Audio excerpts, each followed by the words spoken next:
Совсем недавно, 9 июля 2021 года, состоялась премьера нового фильма в рамках киновселенной Marvel «Черная вдова» с очаровательной Скарлетт Йоханссон и Флоренс Пью в главных ролях.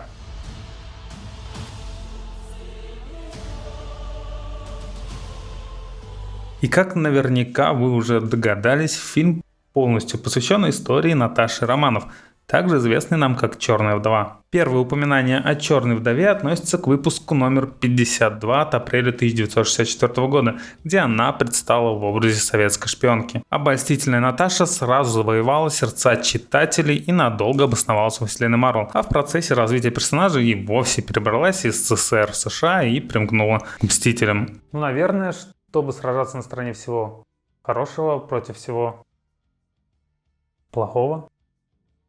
К большому сожалению, история Наташи в качестве Черной вдовы неожиданно оборвалась в последнем фильме киновселенной Marvel «Мстители. Финал», где она пожертвовала собой ради спасения мира и Хавкея, с которым ее связывали прочные дружеские, а возможно и романтические отношения. Отпусти меня. Нет. Прошу, нет.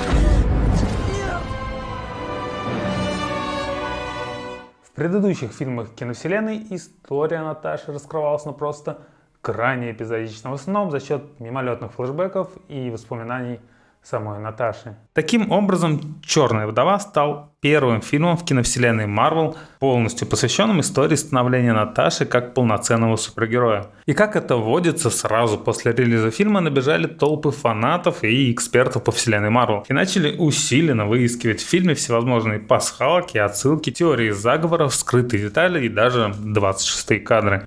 Некоторые из них выглядят весьма убедительно, некоторые явно притянуты за уши, а некоторые вовсе бред.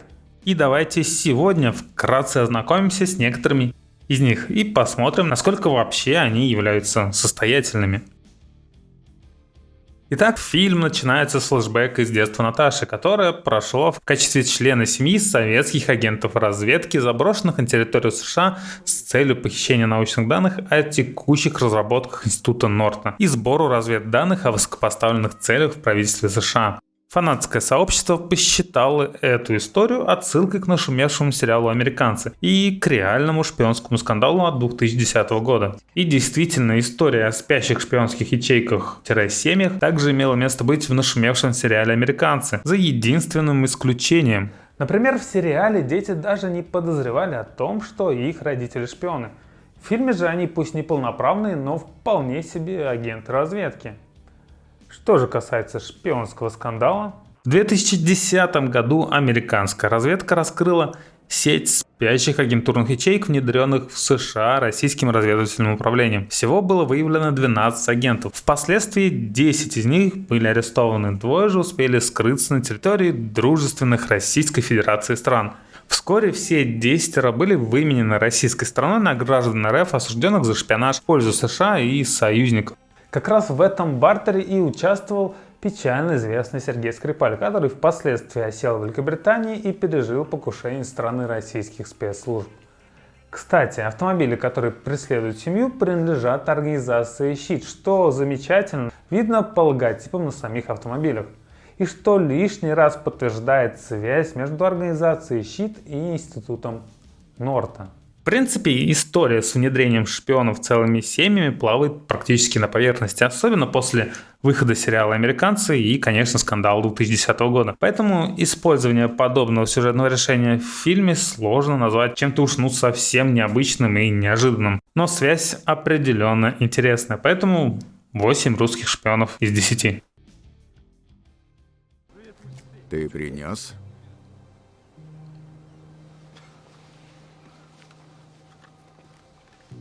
А Северный институт? Сгорел. Институт Нортон на моей памяти упоминается в киновселенной Marvel впервые. Институт является научно-исследовательским центром подконтрольным организации «Щит». В фанатской среде существует теория, что Институт Нортон или Северный институт, в зависимости от того, насколько правдива фанатская теория, назван так далеко не в честь стороны света, а в честь офицера американской разведки Оливера Норта, замешанного в международном скандале. Там все очень запутано.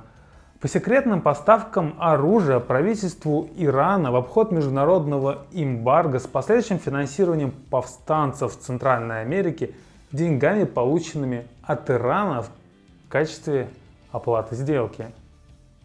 Итак, в скандале были замешаны крупнопоставленные чиновники правительства США, формировавшие подобие теневого правительства прямо на задворках Пентагона. Институт Норта существует и во вселенной Марвел, и не совсем даже понятно, на стороне ли он добра или зла. Например, упоминается тот факт, что именно Институт Норта направил наемных убийц для устранения воспитанников Красной комнаты, уже, конечно, после уничтожения оной. Первое упоминание Северного института относится к первому номеру третьего тома комиксов Black Widow, увидевшего свет в 2004 году. Скандал же с участием Оливера Норта имел место быть в 1987 году.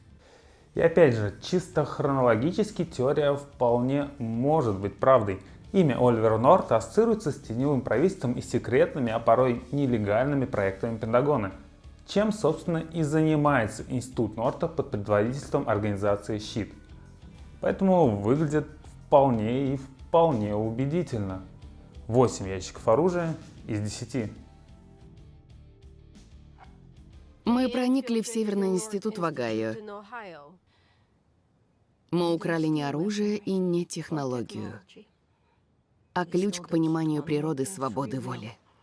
Проект по контролю разума вдов, исходник которого Алексей выкрал из лаборатории института и с последствиями которого будет бороться уже повзрослевшая Наташа, сильно напоминает реально существовавший в 60-х проект ЦРУ, также известный как МК-Ультра.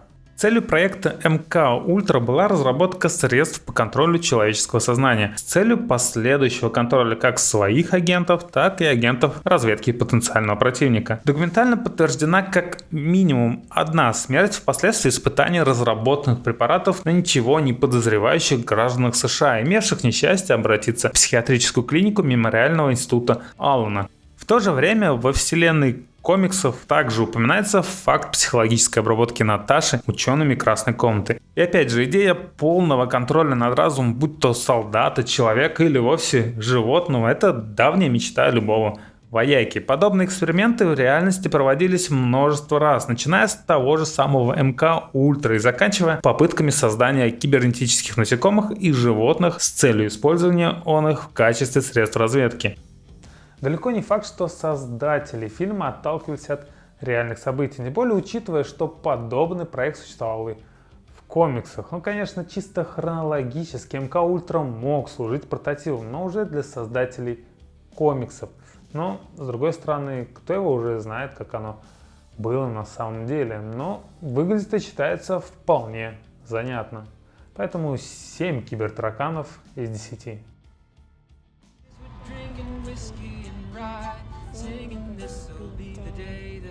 Справка для миллениалов. Опенингом называется заставка фильма, аниме или другого художественного произведения, в которой нас знакомят с актерами и командой создателей фильма, ну или другого художественного произведения, под незамысловатый видеоряд. Чаще всего сопровождается какой-либо музыкальной композицией. В качестве опенинга фильм использовал две культовые композиции американской культуры. Первая American Pie, сочиненная, выпущенная и исполненная популярным американским исполнителем Доном Маклином. American Pie овеяна небольшой кучкой подтвержденных и неподтвержденных конспирологических теорий.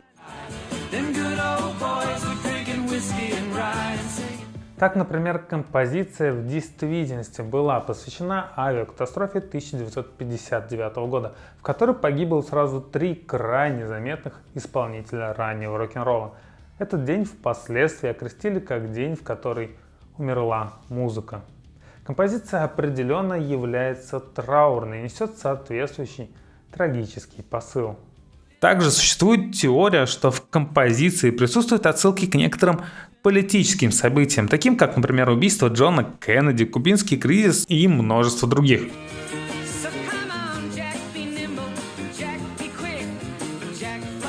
Убийство же Джона Кеннеди, в свою очередь, считается одним из переломных моментов американской истории, после которого правительство предприняло наступление на свободу рядовых американцев. Касательно же опенинга фильма, под эту песню Наташа прощается с уже полюбившейся ей американской жизнью и оплакивает так и не сбывшуюся американскую мечту.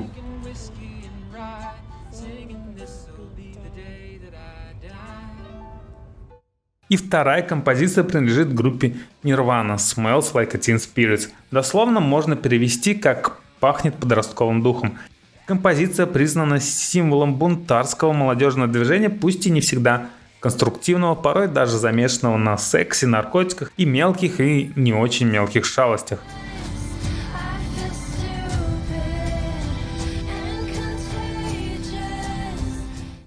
Опенинг сменяет композицию в момент, когда фильм нам демонстрирует психологическую переподготовку и подавление воли юных черных вдов. Таким образом, Smells Like Teen Spirit можно расценивать как насмешку над сломленным и подавленным бездушной системой подростковым духом. В целом, это далеко не секрет, что подбор музыкального сопровождения – это крайне долгая и кропотливая работа, от которой в большинстве своем зависит вся атмосфера фильма.